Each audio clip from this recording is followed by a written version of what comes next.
Next on Worcester News tonight, the Worcester Regional Chamber of Commerce is looking to make a historic landmark in the city more of a destination. Plus, Park Avenue restaurants gearing up for a busy weekend as the St. Patrick's Parade makes its 36th appearance. Good evening and thank you for joining us. I'm Anna Botari. The Worcester Regional Chamber of Commerce is looking to help Union Station become more of a destination.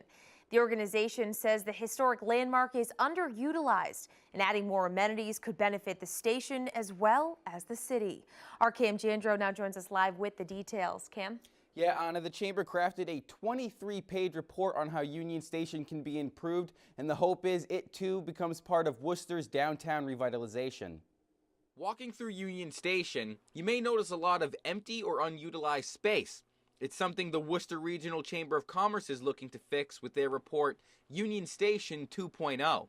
We want to fill these storefronts, and now that we've got density and people living downtown and working downtown in growing numbers, there's, I think, people to support retail. The report states there are 7 potential spaces available for lease in the 15,000 square foot building.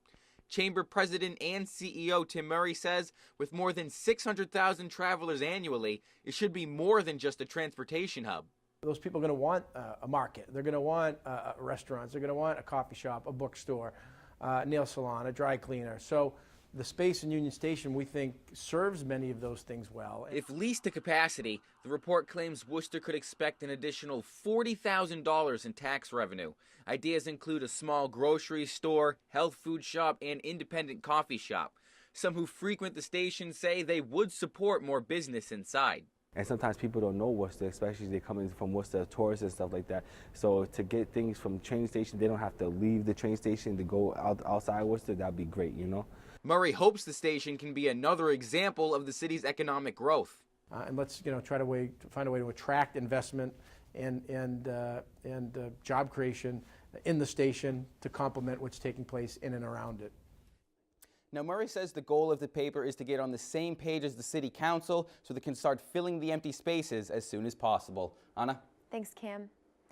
Days after a nor'easter hit central Massachusetts, according to National Grid, more than thousands of people are without electricity tonight, and now communities are coming together to keep spirits high. Our Taylor Walsh has the story. Southborough residents warm up and recharge days after the nor'easter. The town's senior center opened as a warming station for people without power.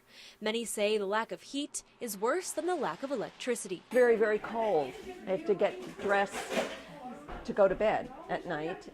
Southborough Police Chief Kenneth Paulus says Wednesday's storm was one of the worst he's seen in his 28 years on the job. Coming into work that morning, I got to see for myself about 6 a.m. just how devastating the damage was.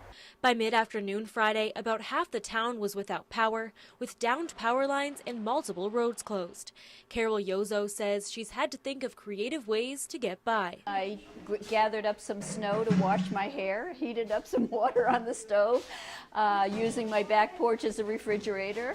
Yozo is a volunteer for the town's emergency management team. She says she knew the storm was bad when she was called in to help. You know, the impact has been worse than I've seen. I can remember the blizzard of '78. It just didn't seem this bad. Chief Paulus says he expects the town to be back to normal by the beginning of next week. I don't think it's a situation where, it's going to be by this evening. I think it's going to be slow coming back in some areas. Chandler Walsh, Worcester News Tonight. In Sutton, Fire Chief Matt Balsito says the Blackstone Valley region was hit hard by the storm. He says downed wires and trees in the roadways made for a busy 2 days. Balsito says the heavy, wet snow also made it difficult for residents to shovel, and they responded to several calls over 48 hours. We've been fortunate if we had to have snow this year. It was very light and fluffy. This one was heavy and wet and caused some major damages and major power outages. Balsito says as of this afternoon, only 37 homes in the town were without power. Worcester's celebrating St. Patrick's Day a week early with the city's annual St. Patrick's Day Parade. Friday, the final touches were put on the floats as restaurants along the route made sure they were stocked with everyone's favorites. Our Brittany Schaefer has more. Final preparations are underway as Worcester prepares for what organizers call the city's biggest event of the year. There's a lot of excitement just as we're preparing. Last minute things, making sure everybody has the right shoes and gloves if they need it. The Friendly House has 4 floats in this year's St. Patrick's Parade, fully equipped with decorations, banners, and dancers.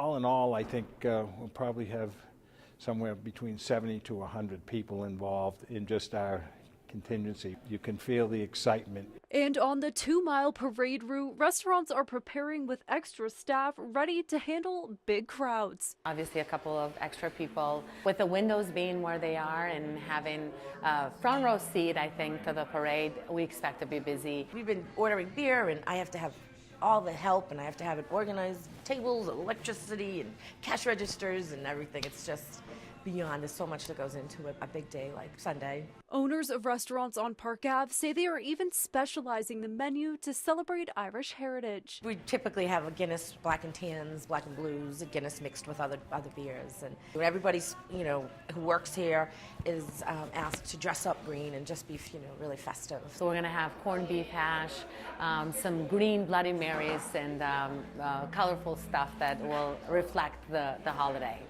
Now, organizers expected this year's parade to be much busier than last year's due to the warmer weather. But if you can't make it down to the parade route, you can watch it here live on Channel 193 starting at noon on Sunday.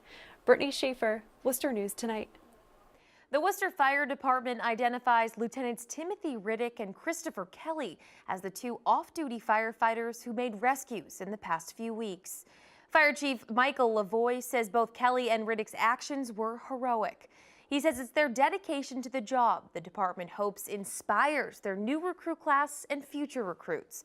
Friday, Chief Lavoie and City Manager Edward Augustus spoke to the 21-member class about what their duties will involve as firefighters.